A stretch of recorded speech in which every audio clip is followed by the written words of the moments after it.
medals which George James won. It's with great pride that Richard Hope-Hawkins shows me his great-uncle's possessions from the Great War. His diary, his medals, his trench whistle. Hearing that whistle blown 3 times must have sent a shudder here and a shudder in all the soldiers.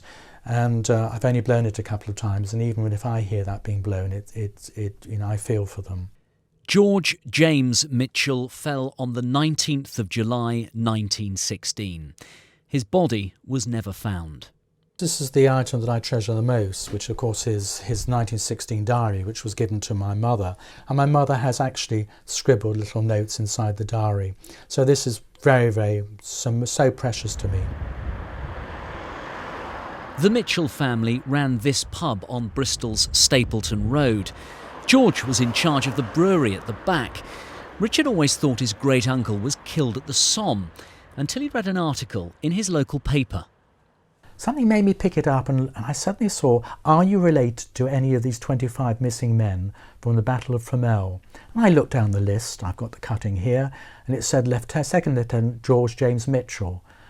I immediately rang the Evening Post, and that's how the story began, really. The Battle of Fromelles was short, sharp and soaked in sacrifice. It lasted just 2 days.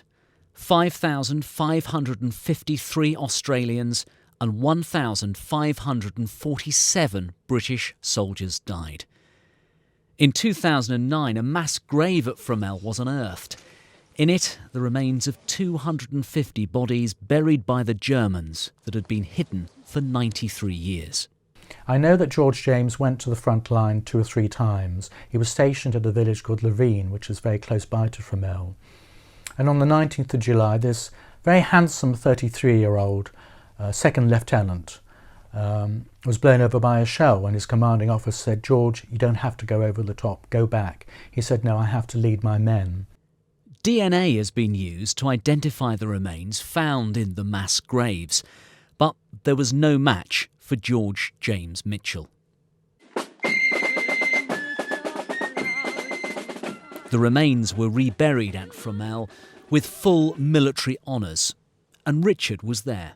He was a splendid example to his men, leading them. He told his great-uncle's story, clutching his diary, and clutching onto the hope that one day George will be found.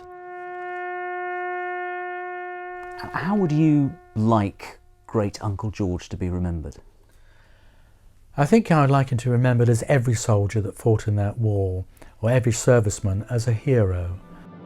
I'm just so pleased that I found out the eventual history of George James. The sad thing is that my mother, if she were alive, she'd be 102 now, but I just think, I sometimes think in the back of my mind, Mum, we've discovered what happened to George James, and that gives me a nice feeling, a nice glow.